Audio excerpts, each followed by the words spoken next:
content, something that we're teaching on Monday, literally anything. Thermal energy transfer. All right, perfect. So first step is the question that I just asked is what am I actually need to teach? So basically, what is the standard? What is the, am I frozen there? You guys hear me? Okay, cool. And I'm going to spell this wrong, so you guys can take bets on how many things I'm going to spell wrong today. But thermal energy transfer. That's the what I got to teach. Now, my question for you, and it could be whoever, but Rachel, since you put it in there, I'm going to pick on you for this. Rachel, what are they actually doing with this lesson? So like, are they identifying things? Do you want them to just like diagram it? What are they going to do? We are starting the unit. So we're really going to be starting with vocabulary, things like convection, conduction. Perfect. Okay. And this is middle school? Yeah, 7th grade. Perfect. Okay. Yeah, this is what I used to teach, but when I was in California, it was a 6th grade thing. And then when I moved to a different state, it was a different grade. So it's always fun. So really are they gonna, with that vocabulary, are they identifying the vocab? Or are they doing like a Frayer model? What are they gonna do?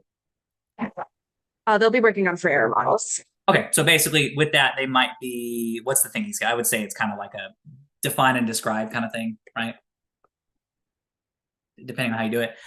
We'll skip the icon piece, but you already kind of said it. So we'll go right here since you already said it. You're saying language really is the important piece, yes?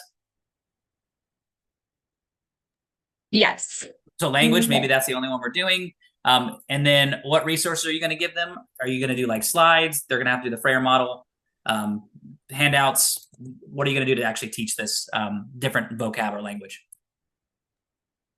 So I'm going to give them the Frayer model with my definition. They're going to have to put it into their own words and find pictures for examples. They're also going to be looking for, oh my gosh, I forgot the last piece, but there's another piece on there. Right, it's all good. But basically you're going to have them go online or in the textbook, correct? Yes. Perfect. And then how do you know they got it? And this is a very straightforward lesson, which I love, but I'm assuming they got it if they can complete their Frayer model. Yes. Okay, Frayer models. So really, that's your lesson plan right there. Right now, I've never taught this, or I haven't taught this in a while, but I could pick this up. The beauty of this is all I did was we're just boiling our lesson down to five questions. It's first question is, what do I have to teach? Well, it's thermal energy transfer. What process am I going to have them do? Well, they need to define and describe it. What icon could help me teach that? Well, I'm really focusing on language of the discipline. There could be other ones. What resources I'm going to give them? And finally, how do I know they got it? This is your lesson plan right here. So if I were to walk into your class and how I would have it on the board is, hey guys, today you're gonna be able to define and describe the different language involved in thermal energy transfer. I'm gonna give you some Frayer model handouts, and then you're gonna use my definitions, the internet, or a textbook to complete your Frayer model. Does that sound like your lesson, Rachel? Yes, it does. Perfect, right? So for that, this is planned. The only energy you need to spend now is to go through and actually just either print the Frayer models out or go through and do the definitions. But when we talk about time, this is really the lesson, right? This is in its essence.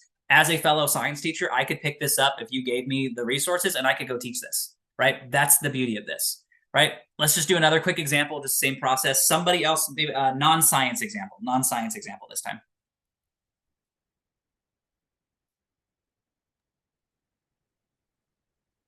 Development of civilizations, ancient civilizations and their characteristics. Oh, that was caps locks now. Civilizations. And development of civilizations. Okay, awesome. And for you, let's just say when you're teaching this, what are you going to have them do? What's the thing? So the content's development of civilizations. Yeah, like early civilizations?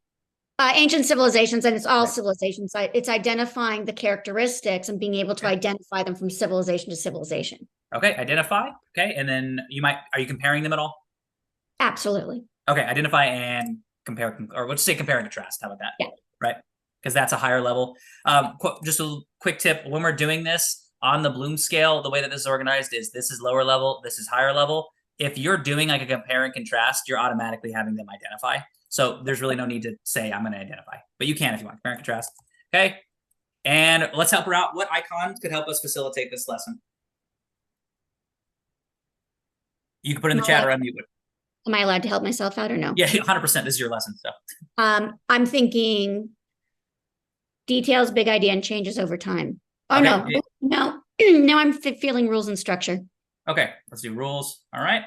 And then I would just add in this, since we're comparing and contrasting, but we're comparing and contrasting what? It's the details and the rules of how they're structured over in different civilizations. What resources are you giving them?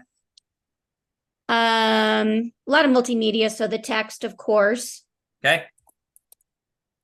But videos and things like that. So Yep. Videos. And then we can keep going. And then how are they going to demonstrate that they basically can do a compare and contrast?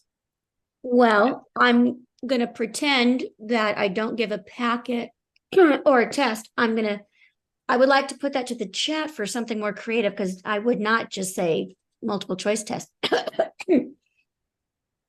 So what do you guys think? I mean, for me in my brain, I was immediately like, if we're just comparing and contrasting, you could do a giant Venn diagram of how many of these civilizations. You also could just do a frame and have them compare each one. It's, Venn diagram. Let's go with Venn diagram just for fun. Like a giant one. And there might be like a triple or a quadruple one, which would be cool. You could also use the parallel and paradox icons. Yeah, we could do that to facilitate that too, right? We could do patterns. I saw this all coming in. These are all options, right? Just to keep it simple, let's just keep those guys there. But really your lesson for this is, hey guys, today over the next couple days, probably for this one for sure, we're going to compare and contrast the different details and rules of how ancient civilizations developed. We're going to go through text, videos, and multimedia. And I know you got it if you can complete your Venn diagram. Does that sound like your lesson? Yeah, I mean, that's really the 5 pieces. Right? It does now. It does now. There you go. That's why we're here, right? But not to keep it and not to under or oversimplify this, but really that's all you need to do. Now, your time and energy, because that's really the hard part, is we never have enough time as educators. The energy gets spent on this piece, right? I might need to go find some videos. I might need to go find some multimedia, and I might need to see where the text is. But really, the heavy lifting doesn't need to be anymore about the thinking skill of what they're doing, the content, what icons, let them do the heavy lifting. And you might need to make a Venn diagram, or they could draw a Venn diagram. That's pretty much it.